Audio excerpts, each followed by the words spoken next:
Tech news is like a box of chocolates. You never know what you're going to get, but it's usually something to do with tech. So you kind of do know. Checkmate.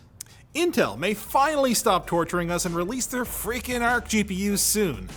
And some new leaks might indicate what kind of performance we can expect. A recent Intel slide spotted on Twitter indicates a top-end SKU with 512 execution units and 16 gigabytes of VRAM on a 512 gigabyte per second bus. So this is going to be something fairly high performance, probably akin to something like the 3070 Ti from NVIDIA.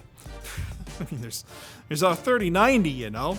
Like, Intel, come on, get it together. How are you gonna make any money launching GPUs for pores? Yeah, look at NVIDIA. Going down the stack, we see models with 384 and 256 execution units, with 12 and 8 gigabytes of VRAM respectively, AMD, which would probably compete with the RTX 3060 and 3050. Keep in mind that these are laptop GPUs we're talking about, AMD, but there will also be desktop cards on the way. Deep breaths, Yeah. Happy thoughts. Stay calm, Anthony. It's gonna be okay. Is AMD in the room right now?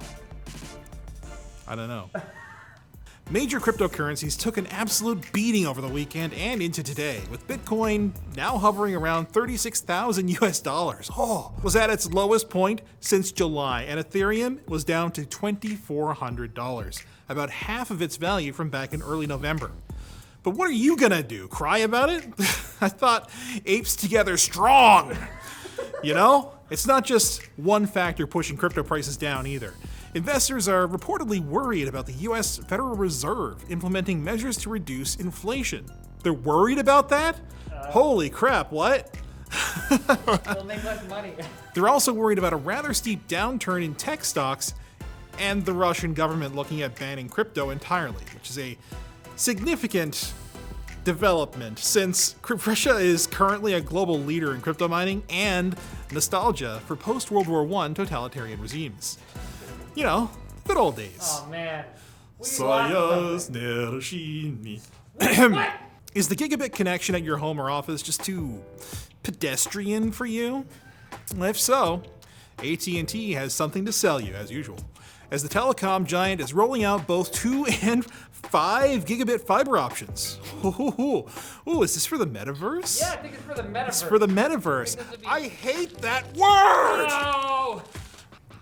Stop calling it that. It's Second Life 2.0. Oh, yeah. Second Life. The company says the new services will be available in over 70 US metropolitan areas, but unsurprisingly, the faster speeds will cost you. Home consumers will be shelling out $110 a month for 2 gigs and $180 a month per 5. How? What? I'm spending so much more than that right now for $750. We're in Canada. Canada. No, but I'm not paying $150 for $750 right now. So anyway, that's cool. Thanks, AT&T. Still, it could be worth it if you do content creation or other kinds of data-heavy work, especially with so many people now working from home in the wake of the pandemic. Is that expensive? Probably. I mean, I have no context because Canada sucks and TELUS apparently sucks a lot more than I thought they did. Oh man. Ugh. I didn't know this was gonna get personal. Yeah, it's real personal.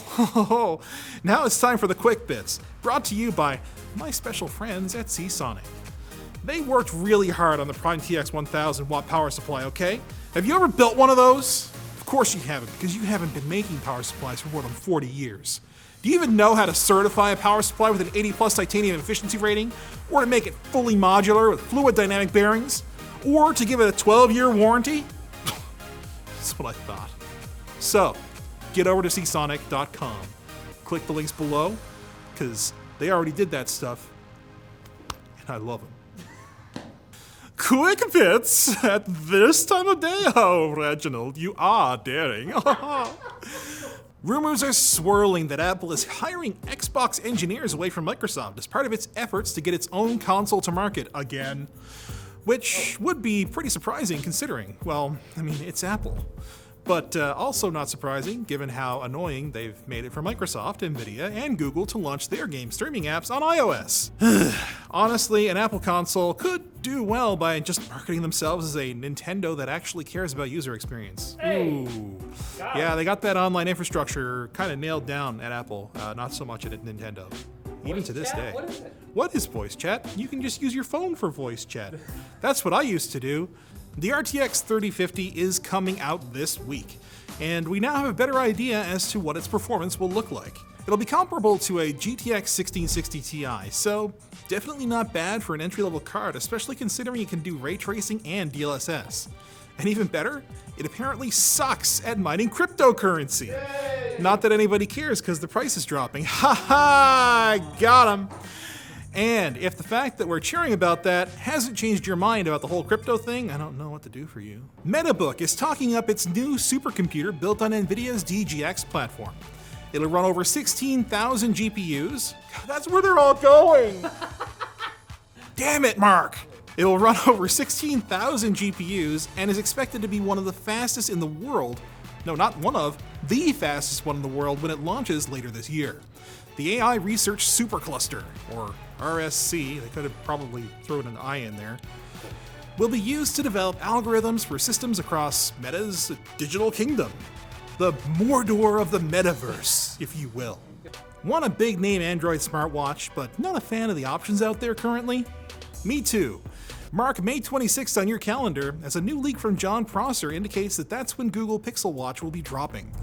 Of course, that date could get moved because 1, there are global supply chain issues, 2, it's Google, and 3, watch leaks are notoriously unreliable for some reason. Just get a Seiko. Got a leaky watch here. God, you would think that they would know if they got a watch, right? Is there a watch or not? The watch is in early access, so it's not working properly yet. That's what it is. It's in the metaverse. It's in the metaverse. And in a bit of news that should surprise absolutely no one, Nintendo wasn't a very big fan of a fan-made first-person shooter where you run around with a gun and both hunt and defend yourself from wild Pokemon. Complete with blood, the game wasn't made available to download, but clips were posted on YouTube and quickly taken down due to Nintendo's DMCA claims. No word yet on whether we might be getting a sequel where you can fish for Magikarp with dynamite. Oh, that would be great. No, the dynamite would explode and they'd instantly evolve into Gyarados. Oh, that's true. That would be actually pretty smart. When hunting Rapidash, aim for the heart. Yes. And we're done fishing for news for today, so come back on Wednesday for more tech news. I have no idea what we're going to talk about. I don't know. Fashion? LTTstore.com? LTTstore.com.